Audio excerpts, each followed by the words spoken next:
Sorry, y'all, I forgot we're missing one. The court will please come to order. We've got a quorum present. I believe Commissioner Cantrell is out of town today, but everyone else is here. Is there a motion to adjourn the June term? So moved. Second.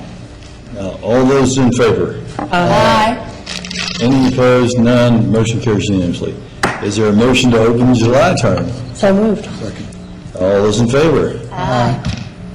Any opposed? Hearing none, motion carries unanimously. Beautiful. Please open court. All rise. The Dallas County Commissioners Court is now in session for the month of July 2014 term with Honorable Judge Jenkins presiding. Please remain standing for invocation. And the invocation today will be given by a guest of Commissioner Price. Judge, Commissioners, this morning we're very pleased to have with us Pastor Dr. Terry Turner. Dr. Turner, you want to join us, please? He's a native of Guthrie, Oklahoma, attended Guthrie Public School, and then he graduated from Langston University in 1979 with a BA degree in broadcast journalism. Anyway, I just thought We love it. Anyway,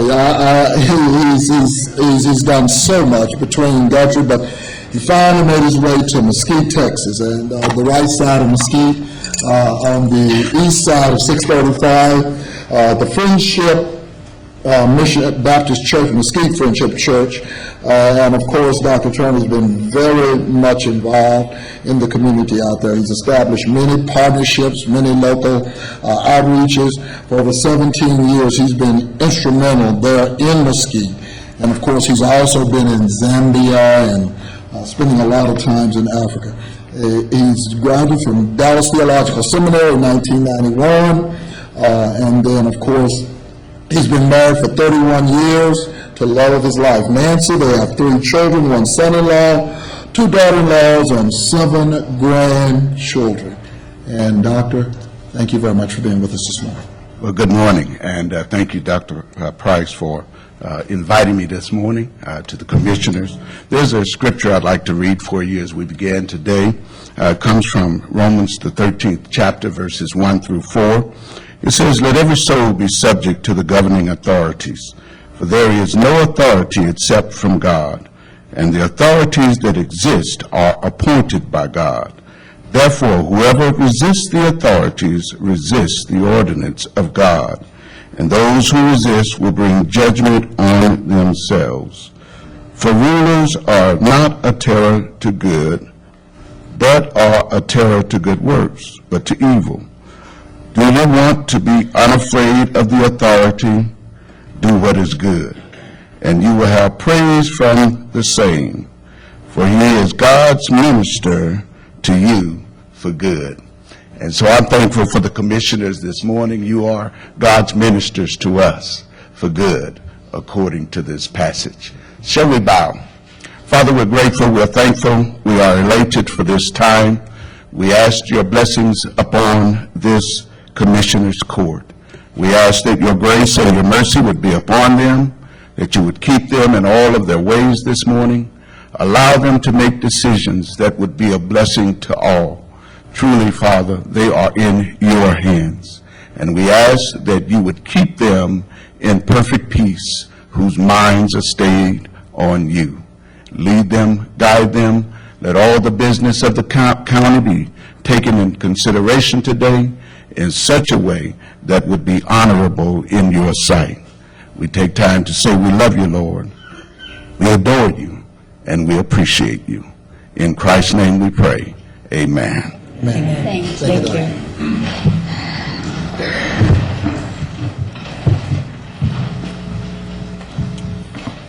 All right, and we don't have any resolutions today.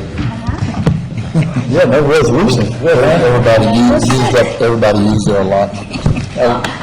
I'd like to take a moment of personal privilege. We've got 2 interns in my office who are in the audience today. McDougal, who I've now called Dougal McDougal. You stand up, McDougal.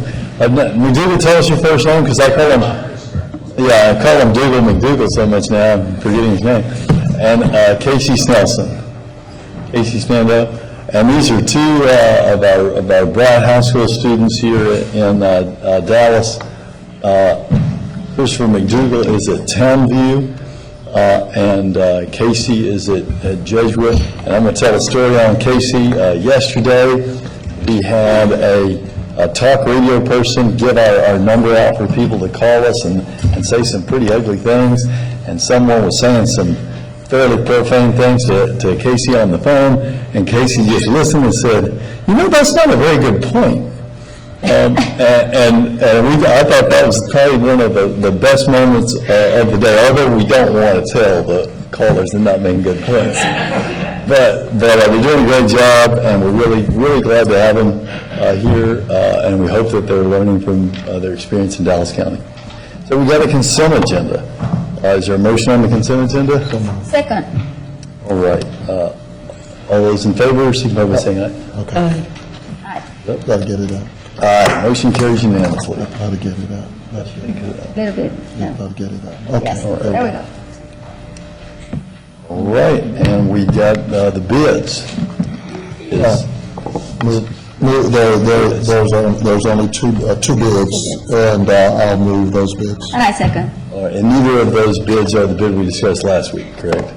These are just opening up RFPs, correct? All right. That's All correct. right, and all those in favor signify by saying aye. Aye.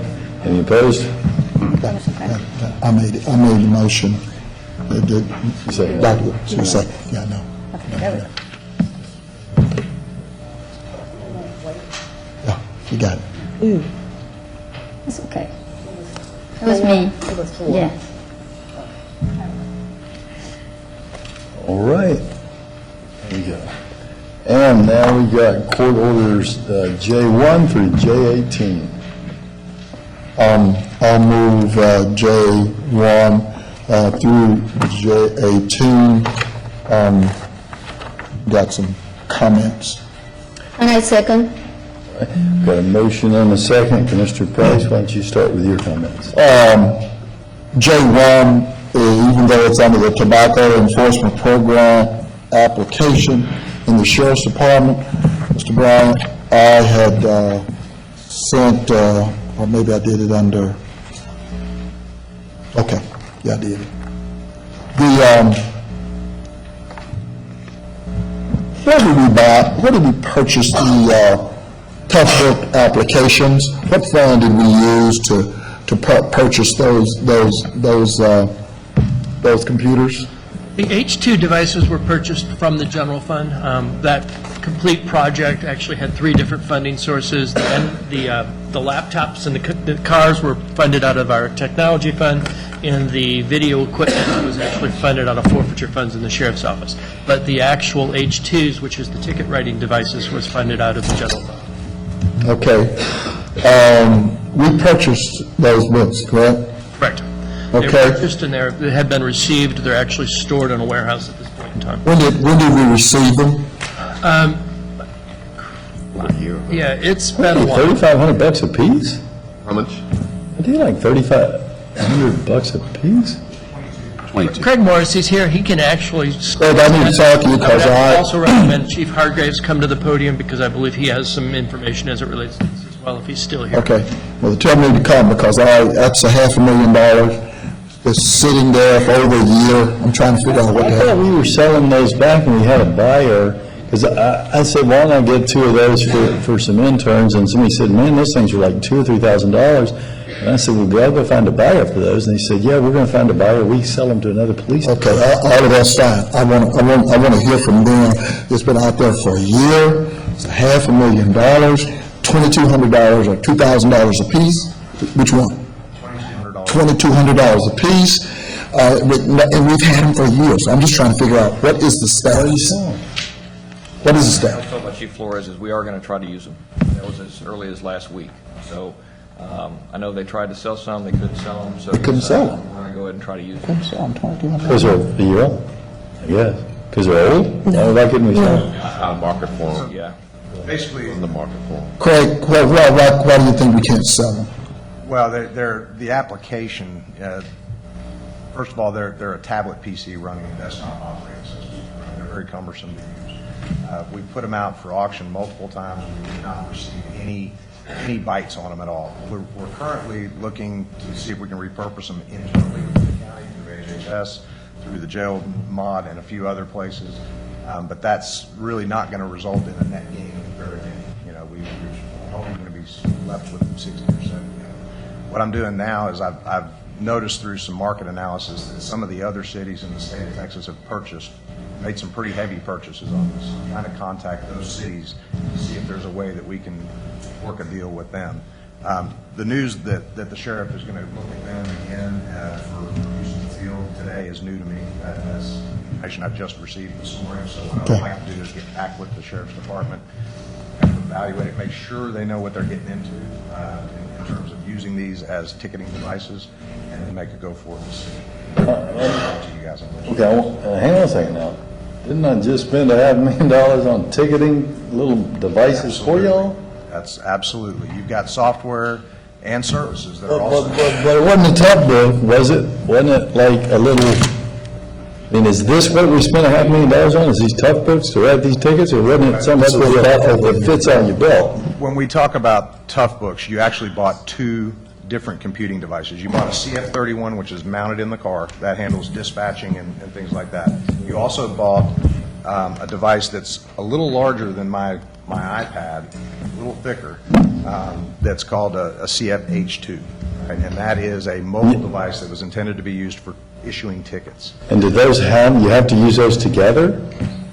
No, they're not used together. Well, why would we be, maybe I misunderstood you. I thought you were saying we're going to use the tough books to write the tickets now and not the mobile devices that we just bought last year. Is that, I misunderstood you? So, Toughbook is a generic term for a Panasonic I know, piece of hardware. yeah. So there's two different types of Toughbooks that we purchased. We purchased one laptop, Oh, I see. which is fixed in the car. We are going to use those things we just bought to write the tickets. The H2s are the ones we bought with Little the intention ones, of using right? them as a ticketing device.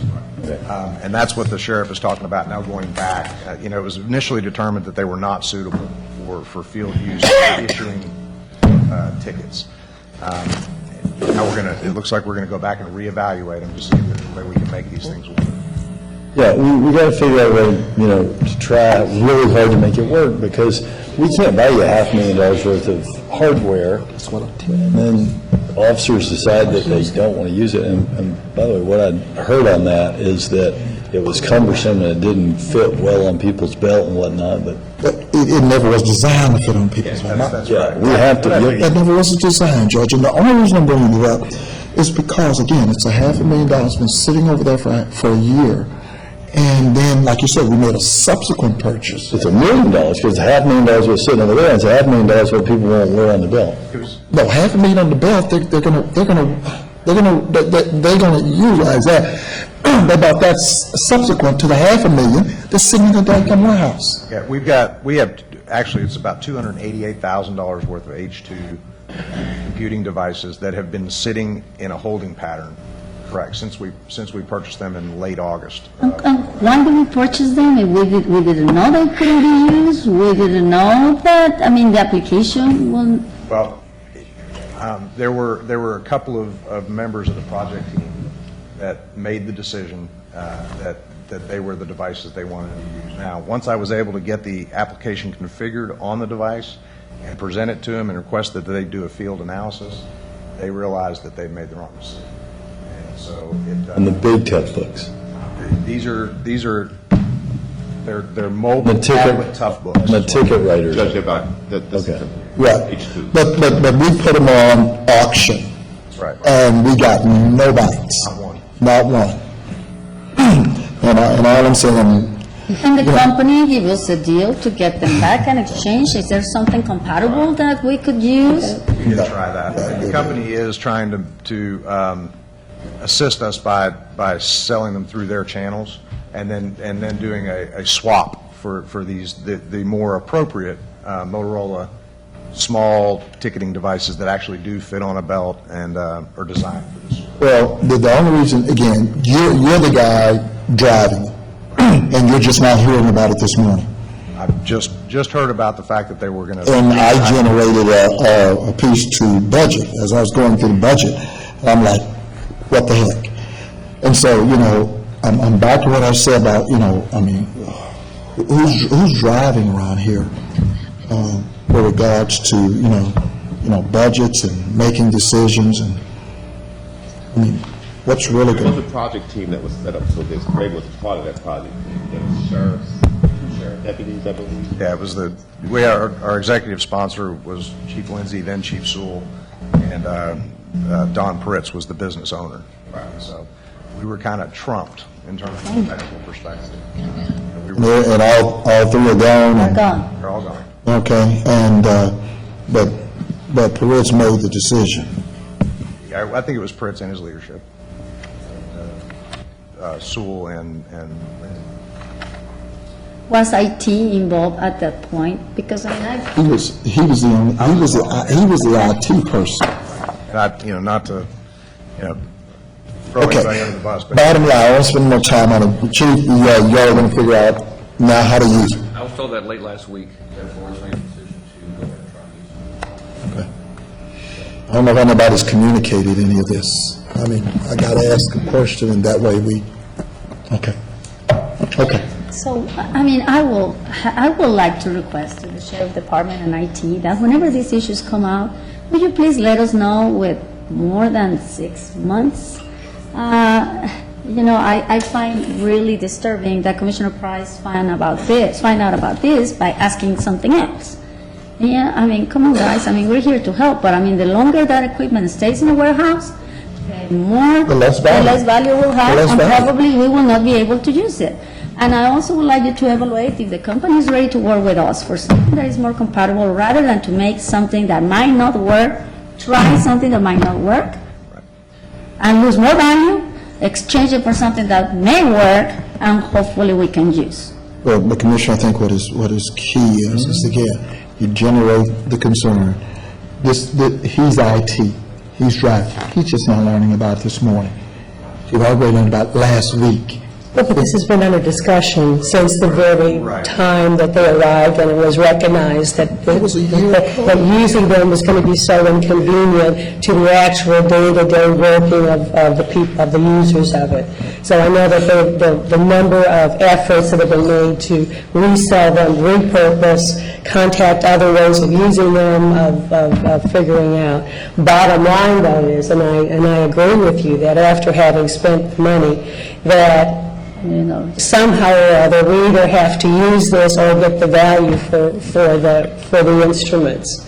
I think that was always the discussion, because we had been bringing this up in the Oh, absolutely. It's been under discussion since the moment they arrived. Okay, but you guys knew about it, but we didn't know about it, and when we started to dig, I just, Well, actually, it's been put forward in the CIO's reports every month. But it's number D2 in a long list of things that are going on with IT.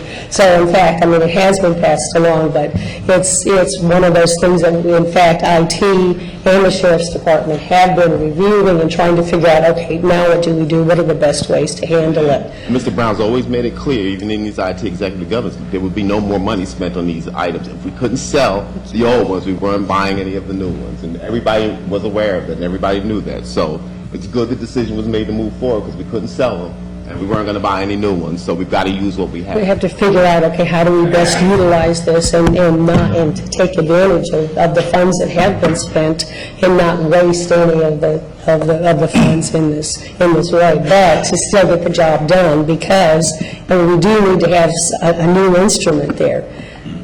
Without, hands down, no questions asked on that piece of it. And just to clarify, Commissioner, I believe that what Craig mentioned is that he was just finding out this morning was about the decision by the Sheriff's Office to go ahead and actually proceed with using DH2s. Prior to that time, that we were basically working together with them to go ahead and actually see if we could go to do the trade-in or basically dispose of them via some other method, so we could basically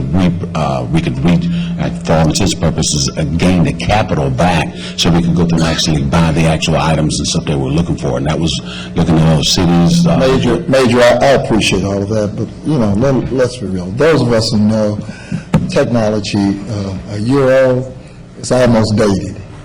And we don't pay $2,200 for these, and if they can help repurpose this, as Chairman Daniel says, through, that's all well and good. Yes, A year has passed. And the reason I brought it up is because of this, this enforcement plan. I wanted to find out what was the origin of how we had paid for it. And so I was making sure, the dollars weren't, we weren't spending more dollars, that's number one. And number two, did it come out of this thing, rent? But he said I said general fund, that's well. But it's a technology thing. I just want to encourage everybody that's going to evaluate these things to really evaluate this. The decision to not use them 8 months ago was based on sound, rational reason. And so, to force them, to force fit, is something we need to be very careful about. I'm not trying, and let me make it clear, I'm not trying to force it. You guys are the techno gurus. I just want to make sure that whatever we're doing, we move forward. Yes, sir. Like, if they are not the fit, and I'm listening to what you're saying, rather than go back and try it, let's move forward and go to whatever is something that we can use. And that's my take. So we'll meet here and discuss this. Got it. Don't try to force it. Got it. It's No, not like- I don't want to force them off. That's all. Okay. I got the, on the 14, I got the EO1, Ms. McCullough, your research fact, that is some real interesting anomalies, but this has been a traditional provider. Yes. Correct? Are you satisfied with the positions that have been put forth with regards to their participation? Okay. I just wanted to say, Mr. Thompson, this is something that, we continue to do for all those people that really have advocated for mosquito resistance monitoring. Do you want to elaborate on that? I believe it's something that we need to be doing, and that has worked well. Well, as the court is aware, every year Dallas County has begun to do mosquito resistance testing. We're following the protocol of the state as well as the CDC in terms of resistance testing. Right now, we've not seen any, based on the report that we received last year, not seen any resistance. What this does is gives us an opportunity to make sure that the adulticide that we're using is effective. So, bottom line, this test is critical. We'll be doing it every year. I think it's just good public health to do it every year. So that's a recommendation that the state has asked all local health departments to do, but we were already ahead of the curve. We started doing it last year. And I totally agree with that statement. I mean, we need to, the day that changes, we probably will need to look to other venues and alternatives That's of right. doing We would have mosquito. to adjust our pesticide if we find any resistance. At this point, no resistance, but the test is definitely effective in measuring. Thank you. Thank you, Mr. Thompson. Thank you. I'd like to do a follow-up on number 7, and this is the Kraft in Garland has applied for a tax abatement, and there was the question raised when it was briefed about its EO1. Yes. And I would just like to say that both the main headquarters, North Carolina, plus the local facility in Garland, that the EO1 was supplied to us. And that in looking at the percentages and dividing out the distribution among African American, Hispanic, and Anglo from the top, they have no executive level because they are a branch office, but starting with their mid-level management, that they have a very impressive distribution and incredibly diverse from the top to the bottom. And just want to I was say going to let you that. make it only I saw it and they explained it to me. I wasn't that impressed, but okay. Well, I'll be happy to share with you that, in fact, overall, that they have 190 white staff, 166 African American, and 82 Hispanic. That's overall. That's mid. I'm sorry? Mid. No, that's everybody. That's the whole, that's all of the people hired in Garland. Executive level. Executive level, they have no executive level because they're a branch office. Mid-level, they have 5 Hispanics, 10 white, and 5 African Americans. At the executive level. Rick, can you provide me with that? Is that the same breakdown? I did, I provided Right. And at the executive level, there were, even at the national, there were no African. No African Americans. That's okay. Like I said, I was letting you make it. The facility here in Garland, I think, is very aware of the diverse population, not only in Garland, but in Dallas County. And in my analysis, I'd be more than happy to share this with you. Okay. They have responded, and I think do a commendable job. Would also like to just for the record state too that we will be voting on the tax collection contract between Dallas County Schools and Dallas County. And I know that Dallas County Schools, when it was briefed, approached and discussed the fact that because of the amount of taxes that are collected by Dallas County Schools, that the flat charges per item are proportionately higher for them than for other taxing entities. And just wanted to let Dallas County Schools know we appreciate that, but the cost is still the cost of what it does to do business. And it's just one of those items that the reality of the cost of doing business is there. And it's unfortunate that proportionately they would appear then to, that over time, I mean, it's going to equal out, and it's Well, it's not unfortunate. I mean, we'll be glad to lateral to them, and they can do it. It's whether we're collecting $16 million or $400 million. exactly. Yeah. Exactly. And that was our position, and we did accommodate in the respect that it's now being eased in over 3 years rather than collected. That's what we, the tax assessment, we are supporting a 3-year phase-out. Right, So, right. they have the opportunity to take care of the budget issues. Right. And we thank everybody, and of course, the Dallas County Schools for all the work that they have done for us and for being great, they're great partners that they have. Absolutely, absolutely. And I know that Mr. Ames and Mr. Duncan have worked very hard at that negotiated way of arriving at a reasonable way of bringing them back into the fold. equitable. Yeah, Dallas County Schools is outstanding. Their executive director works closely with our Homeland Security and Emergency Management team in the event of needing transportation, and they've been gracious and allowed us meeting space there when we needed larger meetings. So, wonderful group of folks. All the question. All right. Question's been called. No further comments. All those in favor? Aye. Aye. Any opposed? Motion's carried unanimously. We have a time-sensitive court I want orders. to move for approval, and I want, of course, as always, thank Ms. Alberta Blair and the Department of Public Works for the great work. We're getting closer to have this project done, who will allow Grand Prairie to annex another part of an orphan road for many, many years. I am going to say that I'm a little disappointed about the minority participation, but we'll understand. Glad you got there. You going to second it? 'Cause I can I'm seconding it. Okay, good.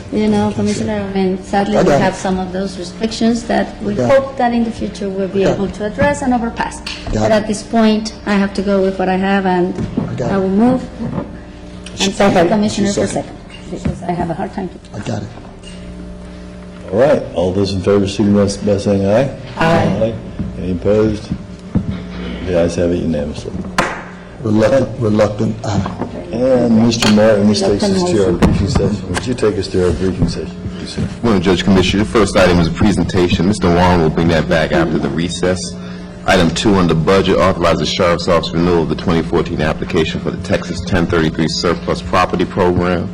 Item 3 authorizes the addition of 1 accountant, 1 funded through the commissary, and 3 clerk, 4 grade 8 positions in the fiscal division upon the deletion of 3 vault clerk, 2 grade 6 positions, and 1 vault sergeant from the release division at approximate cost savings of $71,000. Item 4, authorize the creation of 1 lieutenant planning position to be added to the Sheriff Executive Office upon the deletion of 2 sergeant positions at approximate cost savings of $85,000. That at approximately what? 85,000 what? Savings? Savings. So they give up 2 sergeants Correct, and move to a lieutenant. Correct. We got a cost saving. correct, because the 2 sergeants' salaries exceed the salary of a lieutenant. Plus, you also get the advantage of the lieutenant being an exempt position. Because of the activities this individual does, it's pretty good to have it in the exempts category. But they've always had them. The sheriff's office, since I've been with the county, going back to '94, has always had a planning division that included a sergeant and a deputy. We've merged those into, for cost center purposes, in with the, I think it's the executive division, but they've always had one. Okay. It's, okay. Yeah. You know, okay, got it, okay. Item 5, Office of Budget and Evaluation recommends approval of the memorandum of agreement for the VISTA project with Center for National Community Service with 3 VISTA volunteers. Total estimated budget for the project is $6,800, with Parkland covering 1/3 of the total budget. There were some questions that were generated by the court. We sent those out last evening. Ms. Blum completed those about a month ago. I sent those back out. Thank you, Mr. Martin, and I also want to thank Ms. Bloom for, answering all the questions. I do assume, because it was really not a plain response, that it will be a diverse group of volunteers, and we'll have bilingual volunteers as well. What are we talking about? VISTA volunteers? The VISTA volunteers, Parkland and I will review the volunteers. We'll have an eye awards, of course, diversity and bilingual. we're talking about 3. We're talking about 3. So, I mean. So, but I can't make a warranty to you on who they'll be until they're interviewed, because we have to go through the federal process that's required by law. And we, can't do that until Ms. Blum's trained and the memorandum of understanding signed. So I've got to follow all the federal rules and regulations and law in making those interviews along with Parkland. But those are, as you know, very important concerns of me, because we're looking at aiming at healthcare and the intersection with poverty in Southeast Dallas. We've got a lot of people there who are English second language, and we do want to have people in those positions that are able to get in there and communicate and innovate and work with the community that they're working with. So you will be looking for Spanish speaking also? We will be, but it's, I can't guarantee anything other than. But you will be looking for We will Spanish? be looking for it. Say yes. Yeah, I mean, when you have 2.2 million Texas eligible for this, and you only sign up, fewer than 300,000, you want to know exactly what's going on up there, and if the Affordable Care Act is really being affordable. So, with that being said, and that's all I'm going to say, I mean, I would like, and I will support it. I would like to see some of these findings, Judge. I mean, I just want to be sure that these volunteers reflect, the diversity of Dallas County. Whether they can do the job, which is speaking with the people that they were working with. Correct, that they're probably not signing up. And why? I had another emphasis for them, but regards to the. So this program that we're speaking of is a collaboration with VISTA volunteers, and these volunteers will be assigned to Parkland and to Dallas County, and they'll be working with the intersection of poverty and healthcare, looking for innovative ways to get people health care, not just Affordable Care Act policies, but ways to increase CHIP sign-up, ways to reach hard-to-reach and underserved communities for the Parkland Health Plan, any way that we can to get health care to some of the nearly 1 in 4 people here in Dallas County who are citizens but lack access to affordable health care. Yeah. But however, Judge, the part that we have to keep in mind is that it has a cost for people, even cheap. you have to complete, be able to have certain guidelines to apply for this and pay a certain amount for some of these programs. So again, you have to be able to understand what are the causes of why people are not signing up. And that's the reason why I would like to support this study and this program, because I want to know what is, what's really going on out there and why people are not signing up, among other things. Okay, and on that note, and I appreciate that, one reason why people are not signing up, if we're on the, is because this state has chosen not to accept Medicaid expansion dollars. So if people make any money, they almost certainly, as adults, make too much money to get to get covered by Medicaid as an adult. But if they don't make enough money, let's say they work and they make $8 an hour and they've got 2 kids, they won't make enough money to be at 138% of poverty.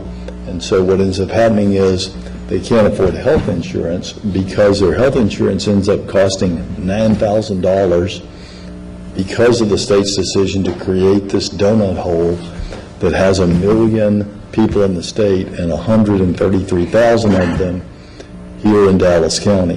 One of the things we'll be addressing with this group, the answer is find a bipartisan solution for Medicaid expansion. But with this group, why we've got this massive donut hole of all these people that are shut out of the healthcare insurance market, what can we do for them? And I understand the talk. And, Parkland will be a partner, and they will take some of the costs, and that's good. I just want to be sure that, we have the staff that can look into this issue in different ways. Sure. Thanks everyone for your support. We're good? Very nice, guys. Item 6, Office of Budget Evaluation recommends Commissioners Court approve the modification of a 4 office lease request for Parkland with a total cost of $11.6 million. Modification number 4 would be $1.4 million.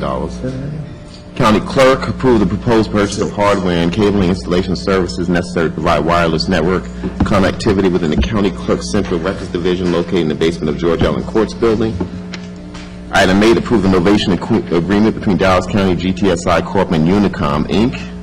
Item 9, Criminal Justice recommends approval of the disbursement of IGT in the amount of $651,000 and receipt of DISRIP in the amount of $1.5 million and authorize the County Auditor's Office to appropriate funding Great job, Bob. as detailed in attachment 4. I got a request from Mr. Brown that we need to release some of this quickly, so. Yeah, because we need to get the money to the state on the 9th, and I don't want to risk on the 8th. I'd like to get Commissioners Court approval to do the transfer this today for the $651,910 out of emergency reserves. Right.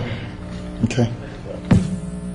This thing pays itself back in many multiples. Yeah, we gave them the 651, and they returned 1.5 million, so it's a good deal. This is a critical piece of crisis management for mental health services in Dallas County. So thanks to all the people. And they've made they continue to make all of their metrics. In fact, They've been making metrics, otherwise they don't Doing release very the well. payments, and so everything's moving forward. And it's not just the criminal justice, this also includes tax piece at HHS. Thank you for mentioning. You were mentioned, Mr. Thompson, amen. Health and Human Services, item 10, approve Atmos Energy sharing the WARF administrative payment of $3,000 and authorize Dallas County Health and Human Services establish the attached proposed budget to offset expenditures for the program.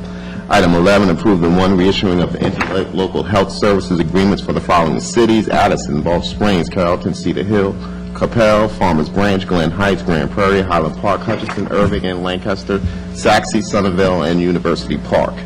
Item 12, approve the award of fiscal year 2014 Ryan White Part B formula supplemental funds in the amount of $242,000. Item Part B. Part B. Yes. Never mind. We got you, Commissioner. Part B.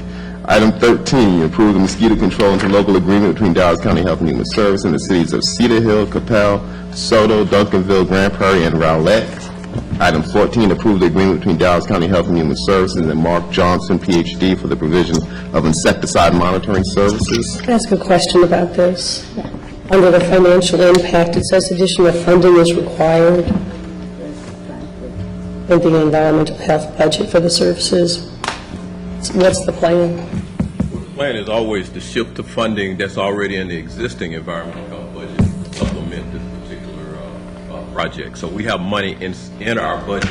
We will make a line item adjustment. So that's where the money is. So you're just making the initial, Always line item adjustment that's already in the current approved budget. okay, thank you. Human Resources, item 15, recommends approval of required payment of the Patient Centers Outcome Research Institute fee of $19,000 for the 2013 benefits plan year. IT, item 16, recommend approval of expansion in the Texas Conference of Urban Counties TechShare Prosecutor Software Implementation Project and authorize the Dallas County Judge to execute the agreement and related documents on behalf of Dallas County. Item 17, approve the purchase of 2 Palo Alto PA 5050 appliances, including 3 years maintenance, threat monitoring, wildfire, internet filtering, and management software through Solid Border there at DIR. Item 18, recommend Dallas County Commissioners Court approve the payment for the 2014 Microsoft Enterprise Agreement with Software Assurance Year 1 true-up. Planning and Development, item 19, recommend the county provide La Fabrica with a 50% 5-year abatement on business personal property for the creation of a bakery distribution facility that will be effective January 1, 2016. Item 20, recommends the proposed list of CDBG home projects be outlined in the upcoming public notice. 30-day public comment period for these projects be conducted, and that a public hearing be held on August 5th of this year. And we got $29,000 more on this cycle, Mr. Losberg, and was in the home or the CDBG part? It's really a little bit of both. We just merged that total together, but there's, you're talking $3 million, that's just not a very material increase or But it will be divided among both, so Well, if I can... it's, we know exactly how much it's done, and the cities will get their share based on the formula. Okay, but I can say publicly with, no error, that we got a little more, but it will be divided on Just a both little sides. bit more, yes, Just a that'd be few correct. $1,000.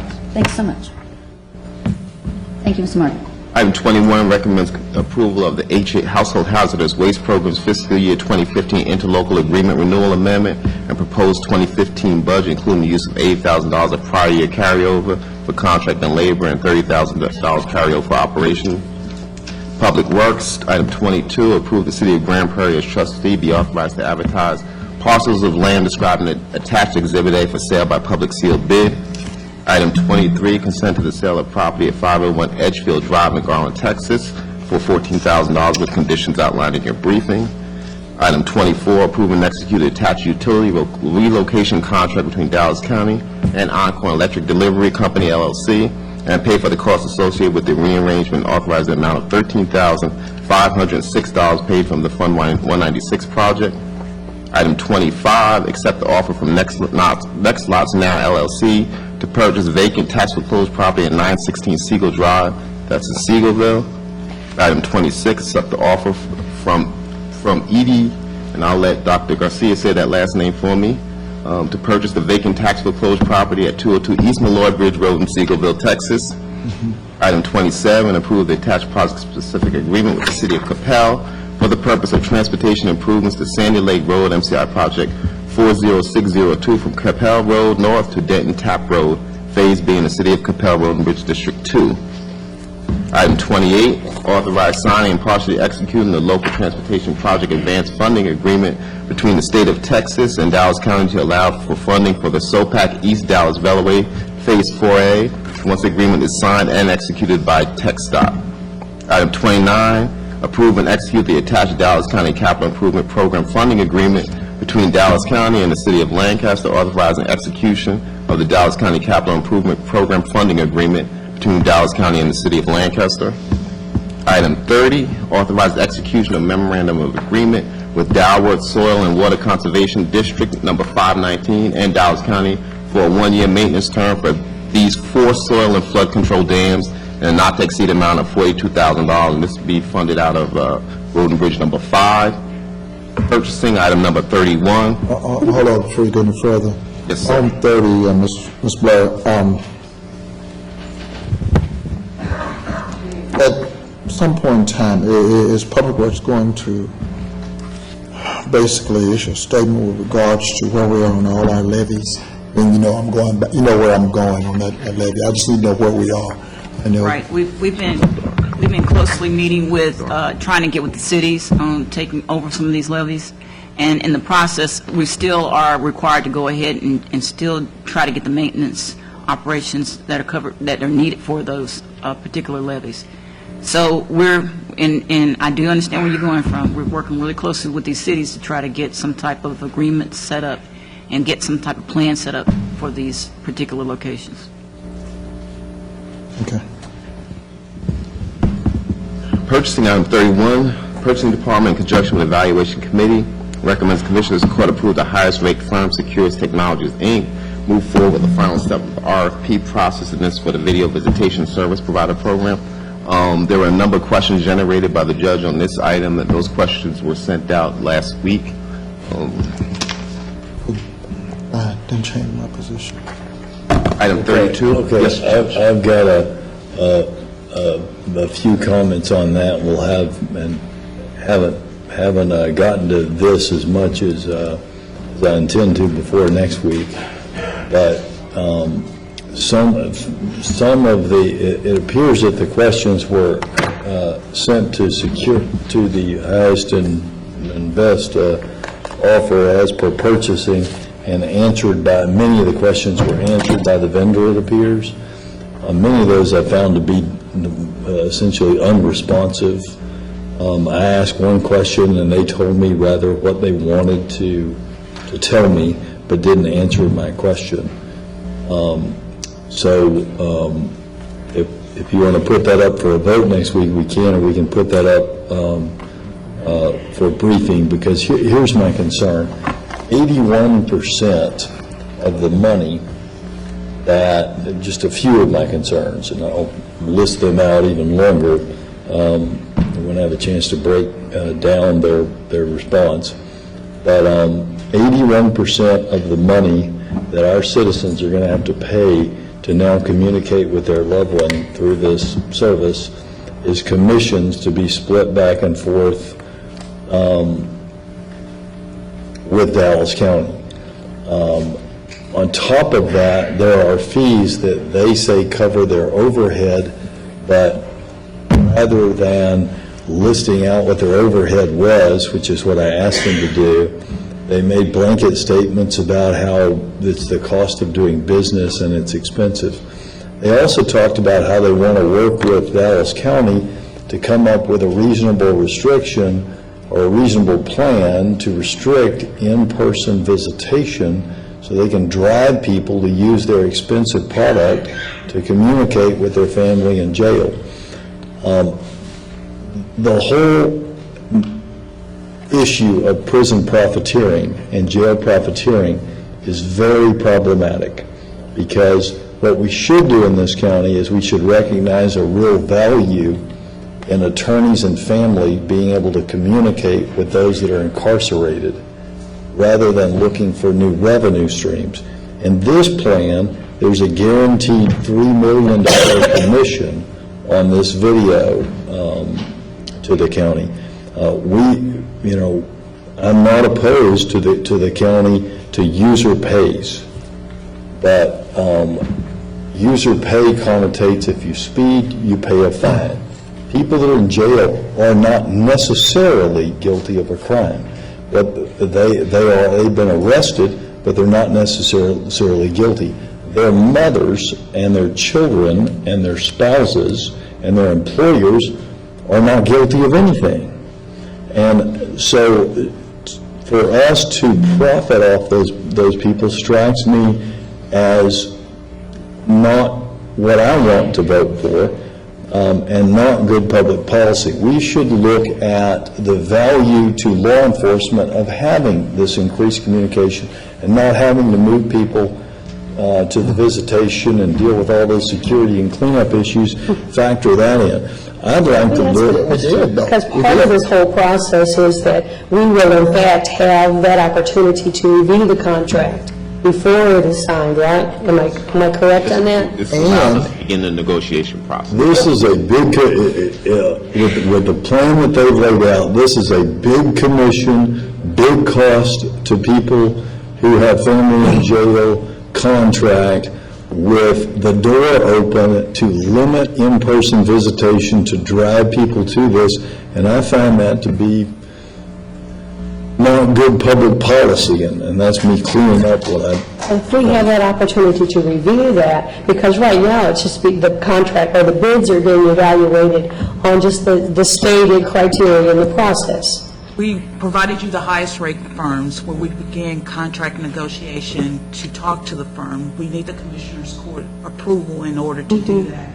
We will bring up those conditions that the Court's been addressing over the past. So you can incorporate the judge, concerns into those negotiations. But we have, the first step is to Have to get to that step. exact, to be able, judge, for them to have the okay to go and enter into negotiations. I'm afraid our process has been so flawed thus far that we're not going to be able to enter into the sort of negotiations that would protect our citizens. We throw them all out and start over again. We have been doing this video contract stuff for almost 3-4 years now. About 3 years. Yep. Okay, and my only concern is that we're spending money. In fact, we're spending a lot more money. I don't oppose video visitation. I got you, Judge. I oppose profiting off people and forcing them to use it. Judge, we don't have to force them. We can continue down the same line. I'm just telling you that what we are doing here is saving dollars. Now, when they get into the negotiation, all they got to do is take that into consideration. We've been down this road before, whether it's a telephone contract or whatever. There's no question that we're saving dollars because we're making money off people who No, want to talk to them. I'm talking about we can continue to do it as we're doing it. We can continue as we're doing it. It cost us more to continue. No contract. Then would you join me in getting rid of the commission? I agree with you. I believe that's the purpose, and we don't have any problem. I think we're all saying the same thing. We just, you've signaled the purchasing, what it is, where we're trying to go. We always have the opportunity to reject and go back out and do whatever we want to do. But you've signaled all your concerns. I think we all join you. I don't think there's any issue that all of us want to protect the integrity of what we do for all the residents of Dallas County. I think we're all very, very aware of that and do not want to take advantage of them, do not want to abuse them, do not want to gouge them with costs. We do not want to, and so the point is that hopefully once we have that the bid accepted, that we can look at very detailed, okay, how are they going to do business? What is the cost going to be to everybody involved? Where are the profits involved? What does visitation, for the most part now, on an analysis, cost us with regards to approximately? You have a lot of staff movement to the people, you have you also have the inconvenience to the public. I mean, the public has to come down, they stand in line, they stand out in the cold, the rain, the heat, and Pay for parking. pay for parking. Under this proposal, hopefully, as we roll this out, we will have these video visitation centers out in the community, so someone in Garland doesn't have to figure out how to get on 6 different buses and then come down to the jail. They can go to the Garland. There should be no cost for that. If I want to do it from my living room and visit with my son in jail, I should pay for that convenience. And Judge, I mean... That's kind of the thought process of the way we're looking at this. I can see that you should pay for the cost recoupment for that convenience, but why should we make money off someone's child wanting to talk to them while they're in jail? Why do we need to make money off that? If we need to make money, why don't we make money off fines for people who've actually done something wrong, or fees for people who are utilizing something that cost us money? I'm not interested in finding a way to create a barrier for children to talk to their parents who are in jail, and I hope children will use this technology, because I don't want, if I were in jail, I wouldn't want my little children to come down to the jail to sit and look at daddy through glass. I think it's great. What I don't think is great is an 81% commission and a bunch of fees they got fees for holding your money. They got fees for processing your money. They got fees for giving you your money back after your loved one gets out of jail. But, I mean, they got fees. Hello? Yeah, you don't have to get a candy bar if you're in jail, but, you know, you do have to communicate with your family. I mean, it's a different deal. You want to charge somebody $2 for a candy bar while they're in jail, that's cool.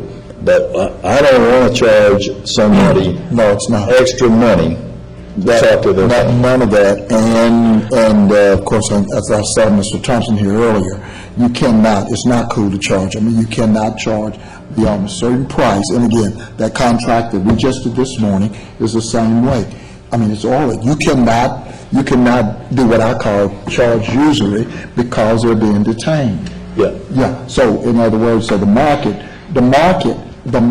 drives it in terms of percentage. And when we negotiate it based on the market. The sheriff, I guess you could, No, hang on a second. There ain't no market for when you're in jail. Sure it is. No, what you're talking about, For the service. what you're talking about is the market of what other people are charging people in Texas. But, you know, you take just our phone contract. If we weren't in Texas, if we were in some little old state like Rhode Island and people had to call over state lines, we'd be violating the law right now because we're charging people way more than the FCC allows you to charge to talk to people. But we don't really get covered by that law because Texas is big and all the people that you're talking to are mostly in Texas, so we really don't see much of that. But, you know, this is Dallas. This is Dallas County. We need to be a national leader in charging people a fair price where we recoup our cost, but don't necessarily make money off people to talk to the loved ones on the phone, you know, communicate with the video. We're going to make huge benefit from this video that's not even captured in this contract with what it's going to do for the sheriff's office. We don't need to turn it into a profit motive that puts our backs in the poor The only way we're citizens. going to find this out is allowing our staff to go into these negotiations. As a matter of fact, I was looking at the briefing yesterday that Leonora Sevillan sent us. I mean, the analysis that she did and the comparison that she did with other counties, you know, they actually addressed, Judge, you know, New York and Rhode Island. When the status did away with commissions, you know, the state agreed to make up the loss in commission revenues to facilities through general funds. So what Commissioner Price is saying, you know, is on target. We need to see what those guidelines are, and I don't know them. I'm just, you know, going for what I read. We need to look at those guidelines, Judge, and see how we can adjust them to have a fair process if necessary. Well, I give the key thing there is exactly what you said. They made it up in general revenue. So it's, you know, I mean, it's regardless of what you say, at the end of the day, we're still picking up the tab and we're saving dollars. But right now, doesn't the Texas Commission on Jail Standards have a cost at which we must set for those individuals that are being detained? When I came in about 10 years ago, I said to the commissary contract, you will have to show me 5 different locations where that item is being sold, and they have to show me, I think they do 7-Eleven and Walmart and several others, they have to show me that they're not profiteering for more, that they're not charging more than that store would charge them. And I put that in effect. And you put it came in force effect, and we're still. And they still. And we review it every 12 months. And something similar was done, not only with Ron, but Ron, you were here, we did something, where's Chris Thompson? We did this with our phone contract, same way. Yeah, we actually pushed down the cost that was being charged to what we felt was a reasonable charge for that activity. Right, but what you did with your phone contract, in respect, is you pushed it down from a rate that was even higher than the rate that is currently, if this were interstate calling, in violation of the federal law of usurious rates for calling. So we have a long way to go to get down to what is right for our citizens. And Sheriff, I've got a question about the commissary contract. Now, we make a profit off that, right? What do you mean, The company makes a profit. And shares with us. Shares with us. What do we make from that? Our current contract is about a $3.2 million. Okay, so we make $3.2 million. And I don't have a problem with people making $3.2 million off selling candy bars. I've got a problem with people charging these high rates for families to talk to their loved ones in jail and then setting up a system that you can't go visit because you got to use this product. That's not fair. The $3.2 million, it's not like we take that and rake that off into the general fund. $3.2 million, basically the same demographic that they use it for everything with inmate programs, with everything. All of those dollars get channeled back into the jail for them. Is that correct? That's what law? Yes, it's being used for direct inmate impact. We buy the uniforms for the inmates. We take care of some of the food service equipment. We fund all the inmate programs that provide programs to the inmate, among other, those dollars are used for that. And if we have people's mother and their children and their spouses help fund our jails, we've got a constitutional responsibility to fund our jails, and I don't have a problem with recouping our cost and with getting the extra benefit of not having to move people around the jail because we're doing these video conferences. But it's to me it's just doublespeak for us to say, well, we have to fund this out of general revenue because we've never done this before, but we figured out a way to get these families to pay us at least $3 million and potentially more money each year so that they'll do a video visitation with their loved one. Oh, and by the way, we're going to make it harder for them to do an in-person visitation so we can drive them over to video visitation. And if you're not for that, then you're for using general revenue. That's not true. That's not true. It's not true at all. Again, I think we need to put it up well so y'all can negotiate. Otherwise, we'll sit there and we've been talking this thing to death for 2 or 3 years. And we understand your concern as the commission, so we will make sure we take that into account when we do the negotiation, and we'll bring you back with some options regarding that. And the court can accept them or reject them, and then if they reject them, we'll go back I'll out. probably break down for the judge and all of us, the state recovery, the commission, Right. the cost, everything, so we all can understand all those numbers. And where it compares with other people nationally, not where it compares with other people in Texas. I'm not interested in being in the middle of a bunch of people looking to profit off jail. I'm interested in Dallas County leading this country and doing what's right for families with loved ones in jail. And all you got to do is raise taxes, and we can go from there.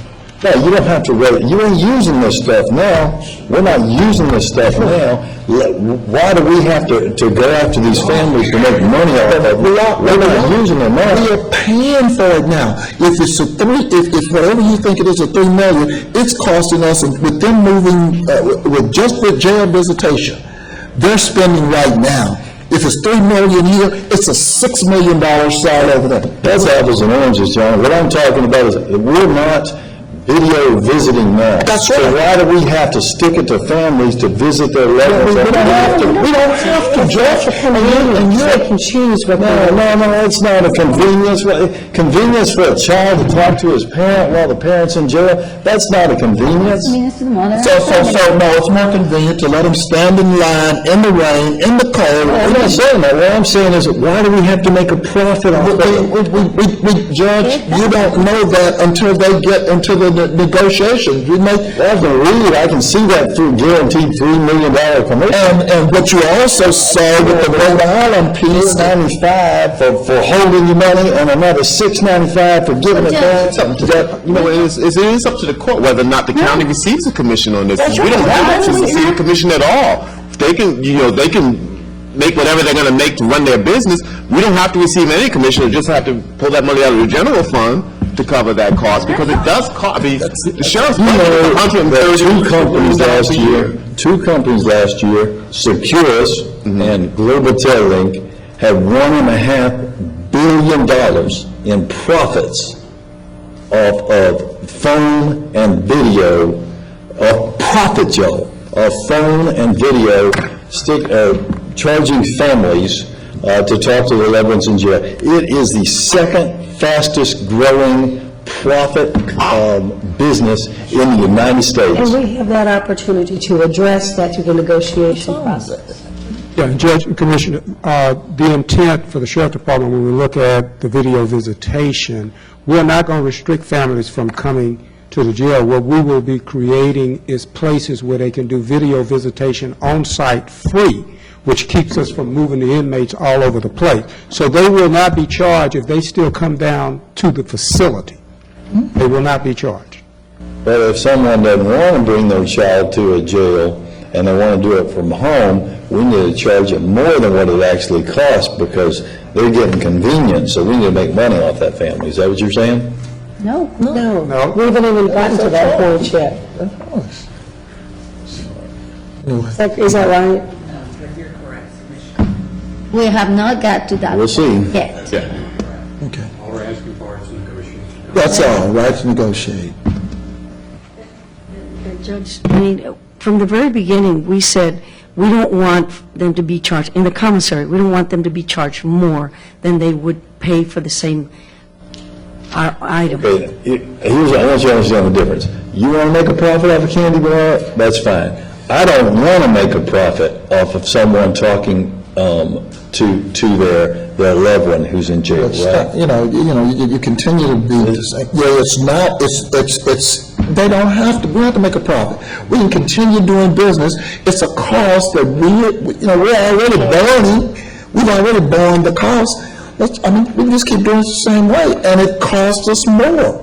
That's all. People complain when they're out in the cold and the rain and the children are brought in. Well, I'm all for doing it. I'm all for video visitation. I'm just not for doing it the way these folks are laying out that We they will want to do know it. what the cost will be until we allow the staff to move forward. So I think we have discussed this today. And we will bring back a discussed this negotiated last- contract for the court to consider. Thank you, Mr. Martin. Item 32, approve the release of attached requests for proposals for Dallas County Health and Human Services Public Health Workforce Development Plan. Item 33, approve the release of attached RFP for Dallas County Health and Human Service Public Health Continuity of Operations Plan.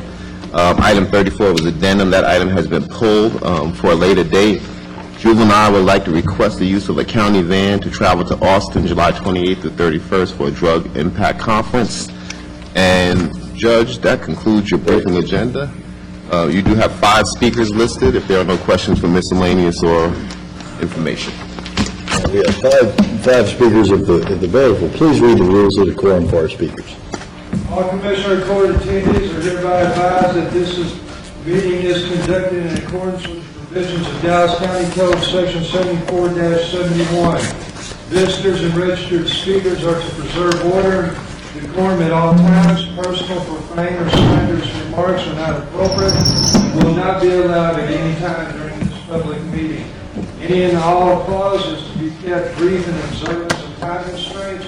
Disruptive visitors and our registered speakers may be removed or subject to the penalties provided in the State of Texas Penal Code Sections 38.13, 42.01, and 42.05. Registered individual speakers are limited to a maximum of 3 minutes and a maximum discussion on any one topic to 30 minutes. All right. And our first speaker is Ms. Dolores Phillips. Hi, my name is Dolores Phillips. Thank you for allowing me to speak. I have 2 handouts for you. One will be the actual email that I sent to Dallas City Hall Copy Center the morning before I had the meeting at DPD to resolve the issue of the altered 911 call. In the first attachment, you will see the court documents that I was going to get when I left DPD to mail off. The reason they took me to Green Oaks was not because I gave them probable cause, but it was premeditated for several reasons. For a dehumanizing bullying tactic and to stop me from mailing those documents. And at the core, I'm being battled by white-collar crimes. At the core of the ongoing blacklisting and the harassment is United Parcel Service. You also have another attachment with this cap, and I would really like for y'all to follow me with this. When I ordered my grandson and my granddaughter a cap and a shirt that matches the other, which is right here. This is my grandson's. My granddaughter, this is hers, which the cap matches this. I'm going where I'm talking about incorporated racism and how shallow-minded they can really be.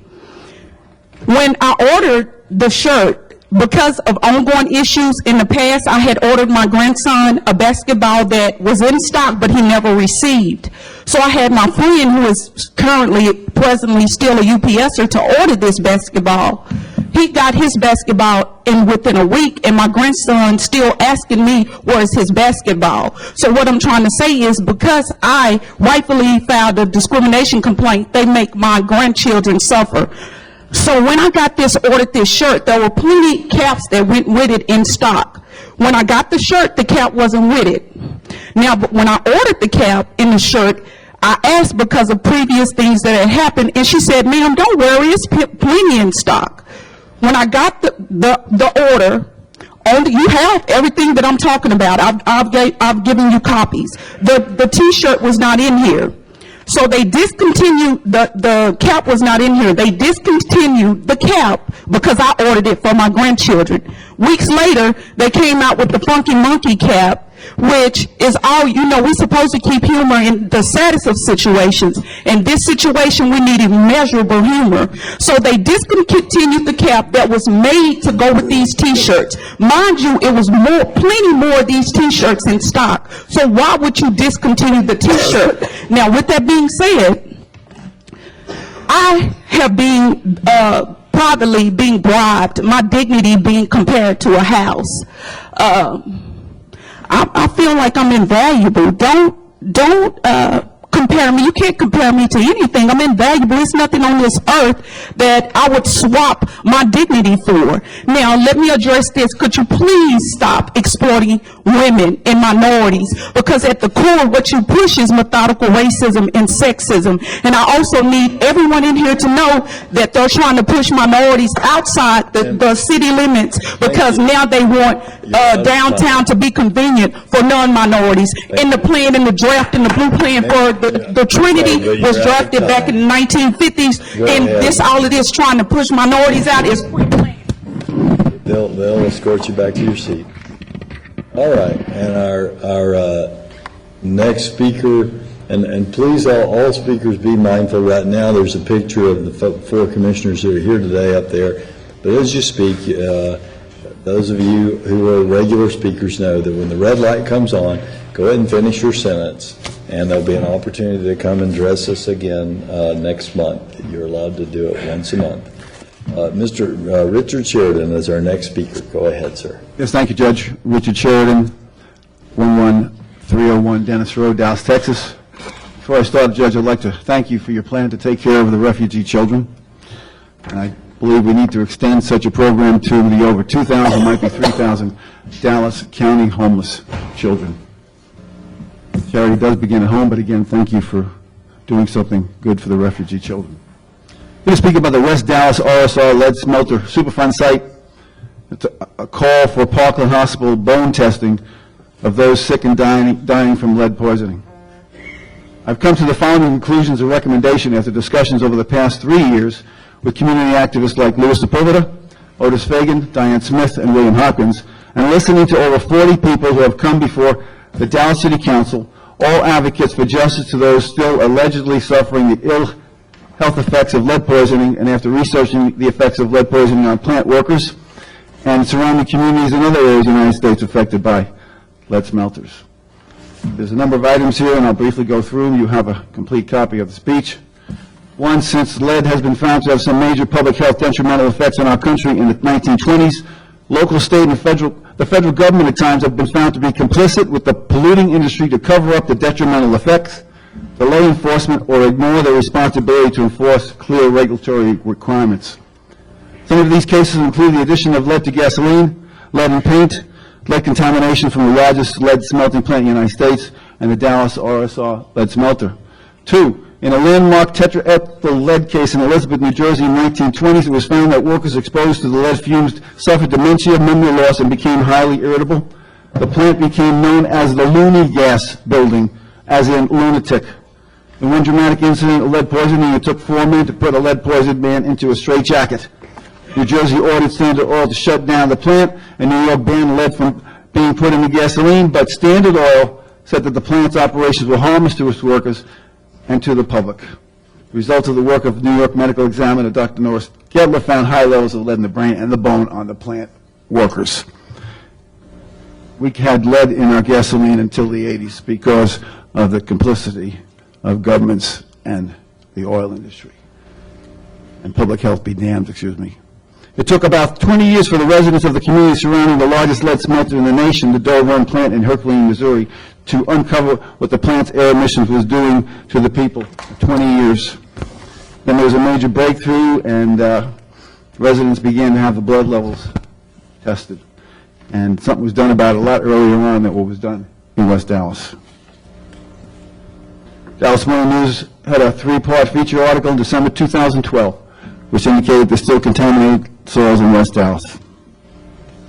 The most positive, in fact, the only proof of long-term chronic lead poisoning is testing the human bone for lead. So to resolve the claims of thousands of people still suffering from lead poisoning, to stop the suffering, to save lives, Dallas County Parkland Hospital must perform lead testing of the bones of significant sampling of those who claim to be badly affected by lead poisoning. In that packet, Judge, Mount Sinai Hospital in New York City and other hospitals are doing it. It's not intrusive.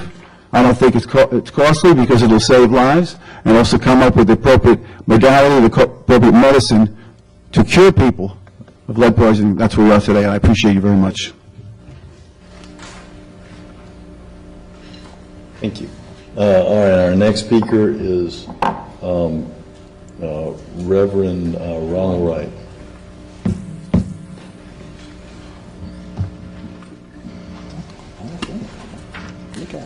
Good morning, Judge Jenkins, Commissioners. We all know that I am Reverend Ronald Wright, Executive Director of Justice Seekers Texas 21st Century Civil Rights and Social Justice Organization. We all know that the city and the county of Dallas is attempting to project the image of being a big, metropolitan, inclusive city, which is trying to improve the picture of being a racist city. We are aware that the county and the city wants to attract businesses of young adults and convention and other money-generating enterprises, but through our investigation and documentation, if the taxpaying citizens would scratch the surface just a little, they'll find that over 2.5 years ago, Judge, there were racial discrimination charges filed against the Dallas County Maintenance Department, and yet nothing has been done about it. African-American men being forced to take polygraph tests for situations in which they had absolutely nothing to do with, being incriminated by internal affairs, which violated his civil rights. We discovered that they were having white-only meetings excluding minorities that were being held, white-only tools which were being used by whites only and not minorities, racist graffiti allowed to be drawn on the county boards, and nothing has been done about it. And because of the complaints filed, these employees are going to a very hostile work environment, and they are being retaliated against. Commissioner Price. Third, we found out that supervisors were attempting to bribe minority employees to abandon their EEOC complaints, in which the EEOC has confirmed after several investigations they have given the employees 8 rights to file a discrimination lawsuit against Dallas County and for having a hostile work environment. Then we have supervisors allowing to openly discriminate against minority women, Hispanic women who applied for the jobs or were qualified, but yet they did not get the job, and referring African-American women as female dogs, and yet nothing has happened. For those of the commissioners here that are aware of what's going on, it's been 2.5 years and nothing has happened. This is a travesty to justice. And so what we want to know as taxpaying citizens and as civil rights fighter, what is it going to take for us to do something about what's going on with these employees with Dallas County today? We will continue to keep fighting these issues until there is a resolution. And I know a lot of you are looking and trying to figure out who I am and the things that I do. I know you're familiar with the initials JWP. Well, I'm going to be the JWP Junior until we get this issue resolved. Right. And thank you, Reverend Wright. Our next speaker is Mr. Kern Harris. Yeah. Oh, I'm sorry, Ken Harris. I beg your pardon. danger of having a dyslexic county judge. Good morning. I'm Ken Harris, resident of the city of Dallas. To Judge Jenkins and to the Dallas County government, I would like to comment on your recent Give your address for proposal. the record, Mr. Harris, Pardon? please. Give your address for the record. 6931 Winchester Street, Dallas. Thank you. Okay. I would like to comment on your recent proposal to bring as many as 2,000 child migrants to Dallas and to house them. You were quoted in the Dallas Morning News saying the county would have a contract to house the children for 120 days. Depending on the state of the crisis, the children could be in the county much longer. You said the goal of the plan is to help children find longer-term housing, possibly with family. Now, you have indicated that initially the cost of this operation would be paid by the federal government. Judge Jenkins, there are two dangerous issues that I think need to be addressed. Number one, are you going to ensure that this is temporary, even if it's beyond 120 days? And number two, per your actions, it appears that of all the cities in Dallas County, the end result, possibly the long-term result, could be that only the city of Dallas and eventually only Dallas ISD is going to be left with the huge price tag, the huge tax burden to raise these children, to put them through school through their teen years, and even house their families who come later. Now, Judge, you did mention that there's a so-called unnamed second city in the county that might be involved, but I think we all know the reality. If this becomes permanent, the other cities and school districts in Dallas County are going to want no part of this. So here's the issue, folks. Is it not going to be the case that eventually there is no federal funding for this program, and then only the city of Dallas gets dumped on? I mean, do you want to know the real world and what will happen? This immigrant population will remain here permanently in the city for the duration of their young lives, and I would bet that if I come back to this court a year from now, we would find that federal funding was expired, and the general idea would be, well, you know, the county asked for this population, and they're now assimilated into the community, so what? Let the city of Dallas take care of it, and the Dallas Independent School District. So the question is, could the city of Dallas be funding and paying hundreds of millions of dollars over the next decade or two of our lives? You know, Commissioner Price, Commissioner Garcia, Highland Park won't care. They won't want to pay anything. They won't want to school these children. Mesquite, Garland, Grand Prairie, they won't care. Leave it to Dallas. So, Mr. Harris, you're out of time, so go ahead and finish your sentence. okay.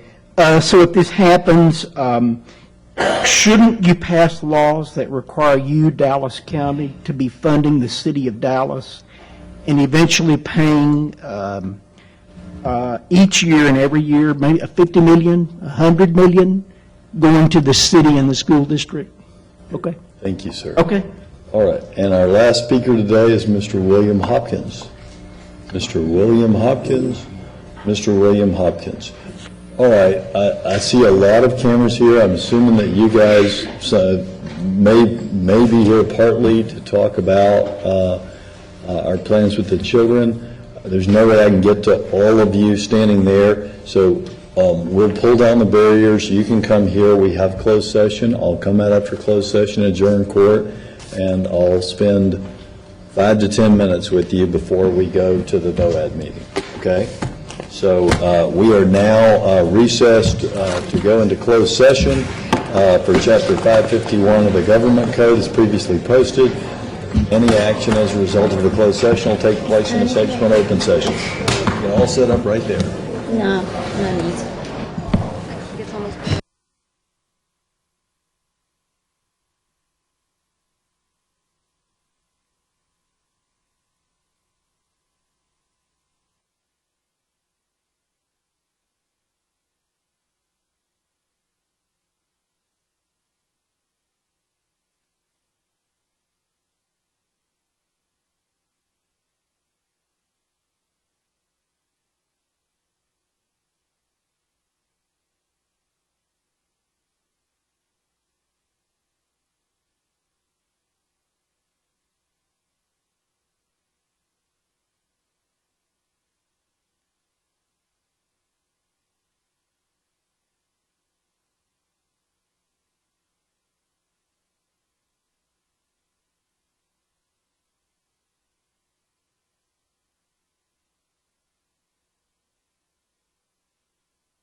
Go ahead, Natalie, I'm listening. That? Not yet, sir, just give us a second. Sorry, you gotta take your time. This court stands adjourned, no further action necessary. Hey.